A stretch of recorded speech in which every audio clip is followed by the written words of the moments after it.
Good afternoon, everyone. How you doing today? Michael Zuber, one rental at a time. And I don't normally do live streams Sunday afternoon, but in preparation for our discussion tomorrow, which is the daily financial news, I came across an article that I did not want to wait until tomorrow. So apparently, Robert Shiller, part of the Case Shiller Index, and someone who's often paraded around on TV to talk about real estate. He is an economist, and he is out on the airwaves this weekend saying things like housing is going to see big declines in the years to come. He is essentially giving ammunition to the folks that are calling for a crash. So, what I thought we would do is I would take the three things that Robert Shiller says are pointing to price declines. I thought we would talk about them, acknowledge them, and then, frankly, highlight what I think, where I think he's wrong, where I think he is missing some pretty significant things. So, first off, there should be no surprise if you follow this channel one rental at a time. The number one reason housing is going higher is because of interest rates. People, I have taken great care to do a 50-year research all the way back to 1970 to show you that, yes, interest rates have been falling for 40 years. And because interest rates fell, housing was actually, at least on a payment basis, more affordable in 2020 than it was in 2006. In 2006, 2007 is the era that most people point at is, hey, 2020 is higher than 06. Something has to be wrong. So, as I've said many times, this is an interest rate, but more importantly, a payment discussion. And he is absolutely right. Given the low interest rates, if interest rates shot up higher, they went to 4, 5, or heaven forbid, 6%, real estate would slow down. And I would agree. In many markets, you would probably see price declines. However, how many of you seriously think we can have 6% 30-year mortgage rates? I mean, really. In order to have a 6% mortgage rate, it means we have to have about a 3 to a 3.5% Fed funds rate. It means you're probably earning 4% on your savings account. This is almost laughable because, in addition to that, we have a national debt that would break. We wouldn't be able to float the interest. The only reason our national debt appears doable is because of interest rates. So while I agree the story is interest rate driven, spot on, I believe Robert is incorrectly indicating how high rates might go. But I will agree. If the 30-year rate goes to 6%, so it doubles, we could have a problem. Do you really see it going that high? I see the 30-year interest rate kind of plateauing around 4% over the next year to year and a half. We'll see where it goes, but that's point number one. Point number two, fear of missing out, FOMO. There is no question, and we have talked about it a lot on this channel, that we had fear of missing out in April, May, and probably a little bit of June. Inventory was so low that junk was selling for retail prices. And I warned you, I told you that it was the best time to flip. If you could find something, you could just hotel it, clean it up. You didn't even have to remodel anything, and you would make a lot of money.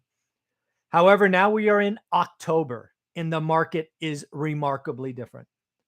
Junk is not selling at retail. New houses are extremely high. If they're overpriced, they are sitting. Days on market is expanding. And hey, thanks for chiming in on the chat. It's I'm going to say it's TEACHABLE is the name I see there. How you doing? Thanks for chiming in. I always appreciate comments in lives. So again, fear of missing out is real.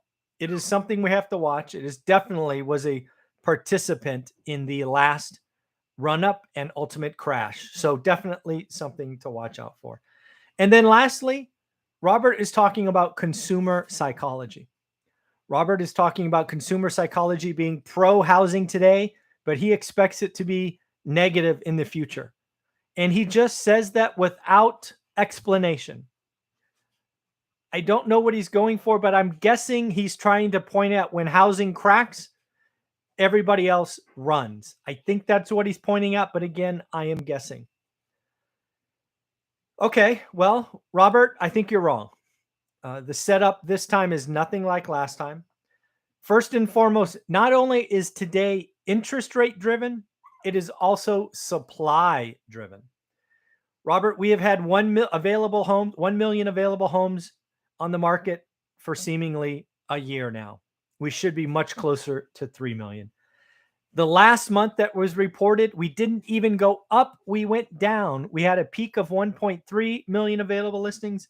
And in the last month that was reported, we went down again to 1.28 million homes.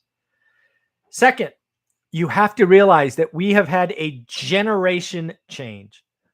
The real estate crash of yesteryear was not built on a generational change. What do I mean by that? If you look at housing and have any experience in housing, you know that first-time home buyers, the average age of a first-time home buyer is 31. Right now, we have more people turning 31 than we have ever had before. The millennial generation is bigger than any generation we've had, and they are turning 31 in record numbers. In addition to that, we have had a health crisis. We have had work from home. Shoot, PwC, a big four accounting firm, just told 40,000 employees work from anywhere that you want. And if your employer says work from anywhere, do you move to New York or California, ridiculously expensive places, or do you go to the South or Midwest? People are making life choices, and these life choices moves mean that certain markets in the country are going to have outsized demand, and the supply is rather fixed. For example, why has Boise, Idaho exhibited bubble-like behavior? And I do think Boise is a bubble. It's because a very small percentage of a big state like California, like Washington, like Oregon said, I'm getting out of here. I'm going east. And a lot of people picked Boise. When a lot of people go to a small market that is not ready, you get 80% home appreciation, 40% rent appreciation. These are all things that are going on. Next, we have to realize that the lending environment today is fixed rate. 98% of the loans today are fixed rate. 50% of the loans in 06 were fixed rate. Why is that important? It was because when you had adjustable rate mortgages reset, they kept resetting, and more people were underwater and gave up. It is crazy. What else do I have? Oh, next thing I believe that Robert is not appreciating is that we have a government administration that is focused on first-time home buyers. What do you think happens when this administration gives out a $15,000 to $25,000 credit that they can use for down payments? Do you think that leads to more or less demand? Do you think that leads to higher or lower prices? The administration that we have for at least 3 more years wants a first-time home buyer tax credit or down payment assistance or something. Then something else that Robert is missing. What do you think happens if we go from 30-year mortgages to 40-year mortgages? Folks, I've done the math on this channel, and real estate can go up 12% overnight, just like that, and have the same payment. Folks, there are things going on in the lending environment that is going to allow more people to get in. Rates are going to stay low, but if they explode because of what's going on in China or some other black swan, yes, housing will slow down. But Robert Shiller is wrong. We will not have a national housing crash in the next 2 years. After that, who knows? Too far away. But we do not have anything set up currently where we would have a housing crash. If you had been waiting for the last year because you believed Ken McElroy and his 40% price decline, I'm sorry. It didn't decline 40%. It went up 20%. Ouch. Remember, what I'm doing on this channel is showing you what I am doing in my portfolio. And just the other day, I bought a duplex. I've got fixed rate 30-year debt. It cash flows today. You can't beat inflation. Nobody can beat inflation. Inflation is a tax on all of us. But you can use inflation. I want to buy assets that allow me to use inflation. Increase in assets, increase in rent, and really big increases in cash flow. If you want to know what I mean, go to Teachable, sign up for my absolutely free course, and go look at the 50-year spreadsheet. I am repeating what people should have done in 1970 right now. In 1970, you should have locked in 30-year rates at 8%, because what would happen is housing would double, rents would more than double, and you would lock in low interest rates of the entire decade. That is how you use inflation. That is how you crush returns. And not to mention 40-year mortgages, millennials at 31, first-time homebuyer credits. All of this stuff is coming. So we should see what's going on. Let's see if we had any questions come in that I can take out. Hey, Michael, how are you? I don't know. Yeah, I'm guessing some companies will lower payments, Michael. Oh, the lumberjack just finished. How funny. Northeast Indiana. Yep. Crazy. Yes, I agree. Privacy. No way the rates are going to go up that much. I totally agree. Wow. Jason thinks we're going to have a long, slow, deflationary depression.